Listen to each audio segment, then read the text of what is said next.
అతిపెద్ద షాపింగ్ ప్రపంచం సిఎంఆర్ మన నంద్యాలలో ప్రముఖ సినీ తారలచే డిసెంబర్ 6న గొప్ప ప్రారంభం. నమస్తే, వెల్కమ్ టు సుమన్ టీవీ. ప్రస్తుతం తెలంగాణలో నెలకొన్నటువంటి భూకంపంతో ఒక్కసారిగా ప్రజల్లో తీవ్ర భయాందోళన. ఎందుకు ఇంత రిక్టర్ స్కేల్ మీద ఇంత తీవ్రతతో ఎందుకు వచ్చింది? ఎక్కడో మేడార అడవుల్లో నెలకొన్నటువంటి భూకంప కేంద్రంతో హైదరాబాద్ ఎందుకు వణికింది?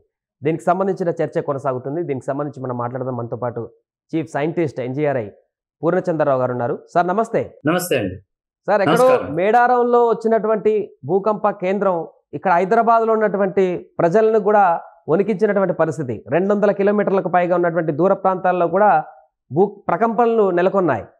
ఏంటంటారు? ఇది దేనికి ఇండికేషన్ అంటారు దీన్ని? ఈరోజు ఉదయం వచ్చినటువంటి భూకంపం యాక్చువల్లీ మన తెలుగు రాష్ట్రాలకి సందర్భంలో చూస్తే కనుక కొంచెం పెద్ద భూకంపం అని చెప్పొచ్చు. ఎందుకంటే తెలుగు రాష్ట్రాల్లో మనకి జోన్ సేఫ్ జోన్లో వస్తాయి తెలుగు రాష్ట్రాలు. కాబట్టి జనరల్గా 5 కన్నా ఎక్కువ మ్యాగ్నిట్యూడ్ గల ఎర్త్క్వేక్స్ చాలా తక్కువ. గతంలో మనకి 2, 3 వచ్చినాయి, అంతకంటే లేదు. సో అందువల్ల మనం దీన్ని కొంచెం సిగ్నిఫికెంట్ గా భావిస్తాం. లాస్ట్ టైం నగరంలో చెట్లు కూలినటువంటి అప్పుడు కూడా కొంత భూకంపం వచ్చింది అన్నటువంటి ఒక సమాచారం ఉంది. సో అప్పుడే మేల్కొనలేదా? మరలా అదే ప్రాంతంలో ఇప్పుడు భూకంపం రావడానికి దానికి దీనికి ఏమైనా లింక్ ఉందంటారా?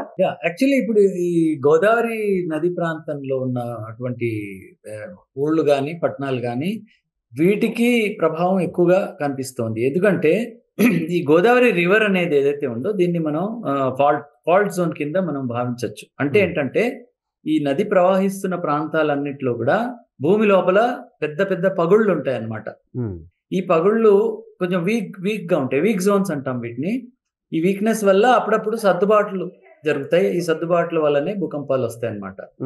అయితే సాధారణంగా పెద్ద భూకంపాలు వచ్చే మెకానిజం ఈజ్ కంప్లీట్లీ డిఫరెంట్. వాటిని మనం టెక్టానిక్ ఎర్త్క్వేక్స్ అంటాం. ఏవైతే ఇప్పుడు హిమాలయాల్లో లేదా మనం ఈ మధ్య టర్కీలో చూసాం పెద్ద భూకంపం, బిల్డింగ్స్ కూడా కొలాప్స్ అయిపోయేటువంటి భూకంపాలు, వాటిని టెక్టానిక్ ఎర్త్క్వేక్స్ అంటాం. అవి మేజర్ అండ్ గ్రేట్ ఎర్త్క్వేక్స్. అవి మనం వాటితో మనం కంపేర్ చేయడానికి లేదు.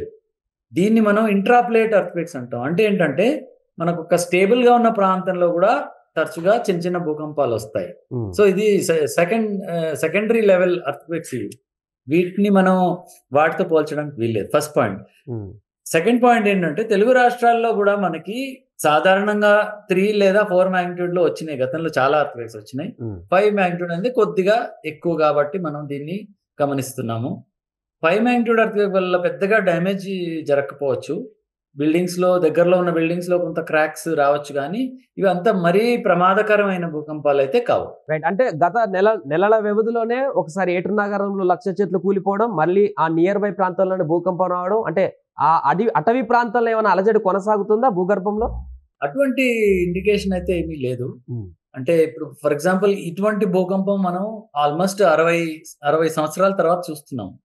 మనకి 1969లో భద్రాచలంలో సంభవించింది అనమాట. అంటే ఇప్పుడు దాదాపు మోర్ దాన్ 50 ఇయర్స్ అయిపోయింది. ఆ తర్వాత మన తెలుగు రాష్ట్రాల్లో ఎక్కడా కూడా 5+ అయితే చూడలేదు. అయితే మనం ఏంటంటే ఈ పెద్ద ఎర్త్క్వేక్స్ ఏంటంటే దీని రిటర్న్ పీరియడ్ అనేది తక్కువ ఉంటుందండి. అంటే ఏంటంటే మళ్ళీ రిపీట్ అవడానికి ఎంత కాలం పడుతుందో దాన్ని రిటర్న్ పీరియడ్ అంటాం. ఓకే. సో పెద్ద ఎర్త్క్వేక్స్ కి రిటర్న్ పీరియడ్ లార్జ్ ఉంటుంది అనమాట.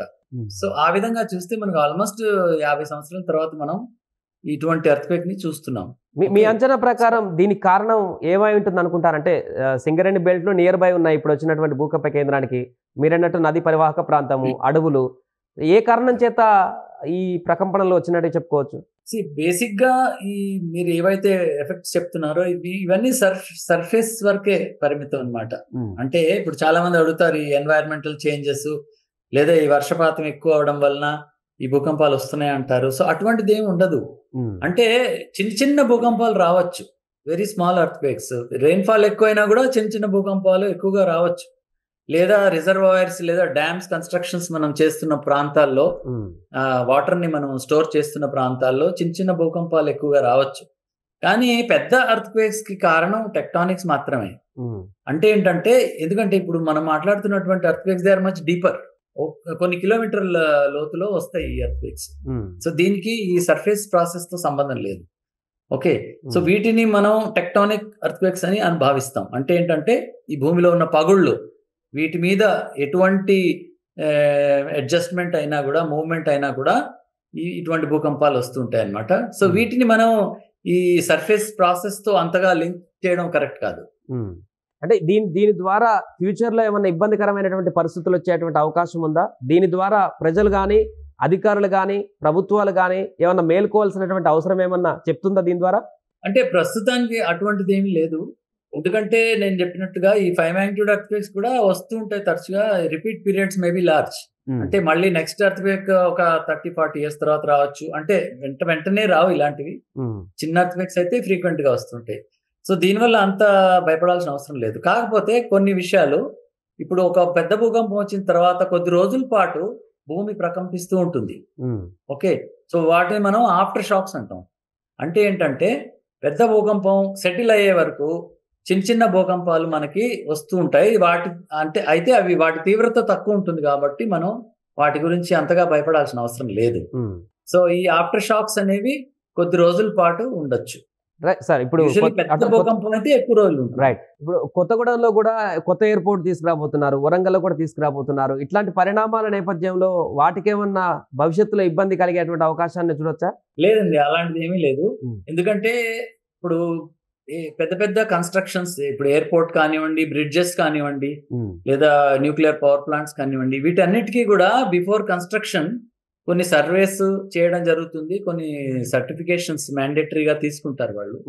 And depending on the earthquake zone, దాన్ని ఆ ఎర్త్క్వేక్ ని రెసిస్ట్ చేసేటువంటి విధంగా కన్స్ట్రక్షన్ చేస్తారు. సో ఈ మేజర్ కన్స్ట్రక్షన్స్ కి అలాంటి భయం ఉండదు. సో దాని గురించి మనం భయపడాల్సిన అవసరం లేదు. ఎందుకంటే mandatory regulations are there, rules and regulations there. Earthquake ఉన్న ప్రాంతంలో దాన్ని తట్టుకునే శక్తి కలిగి ఉండే కన్స్ట్రక్షన్స్ చేస్తారు గవర్నమెంట్ కన్స్ట్రక్షన్స్ అన్ని కూడా. రైట్. ఇంకొకటి సార్, ఇప్పుడు వచ్చినటువంటి ఈ భూకంపం అనేటిది భూమిలో ఉన్నటువంటి సాధారణమైనటువంటి ప్లేట్స్ కదలిక వల్ల వచ్చిందా, లేకుంటే మానవులు చేసినటువంటి తప్పిదాల కారణంగా వచ్చినటువంటి ప్లేట్స్ కదలికలా? ఇది చాలా మంచి క్వశ్చన్ అండి. ఇది చాలా మంది అడుగుతుంటారు తరచుగా. అయితే ఇందాక నేను చెప్పిన విధంగా పెద్ద భూకంపాలు మనం కలగజేయలేము. అవి ఖచ్చితంగా ఈ ప్లేట్ల కదలిక వల్లనే వస్తాయి. ఎందుకంటే ఇప్పుడు ఫర్ ఎగ్జాంపుల్ మన ఇండియన్ ప్లేట్ ఉంది, అది నార్త్ డైరెక్షన్ లో కదులుతోంది ఇప్పుడు. సో హిమాలయాల కిందికి మన ఇండియన్ ప్లేట్ వెళ్ళిపోతుంది, కొన్ని సెంటీమీటర్లు జరుగుతుంది అన్నమాట ప్రతి సంవత్సరం. సో దీన్నే ప్లేట్ టెక్టానిక్స్ అంటాం మనం. అంటే రెండు ప్లేట్లు కలుస్తున్న చోట అతి పెద్ద భూకంపాలు సంభవిస్తాయి అన్నమాట. That is called plate tectonics. అందులో మనం చేసేది ఏం లేదు. There is no anthropogenic factor here. Completely it is nature, caused by nature అన్నమాట.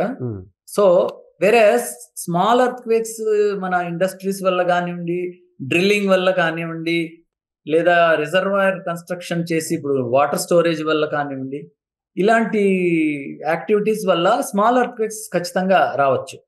కానీ ఈ డామేజింగ్ ఎర్త్క్వేక్స్ ఏవైతే మనకి బిల్డింగ్స్ కూలిపోవడం జరుగుతుందో, ఇలాంటి పెద్ద పెద్ద ఎర్త్క్వేక్స్ కి నేచర్ ఇస్ ద కాజ్, అంతేగాని మనం వాటిని సృష్టించడం జరగదు.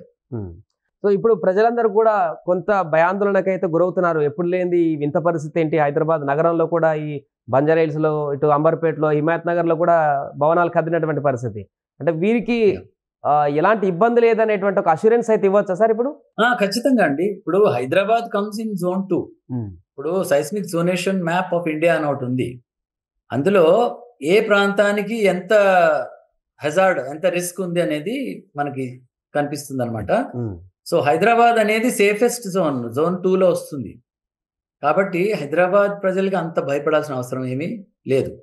గోదావరి ఏరియాలో స్లైట్లీ మోర్ హెజార్డ్ ఉంది compare to Hyderabad, but still it is not the highest.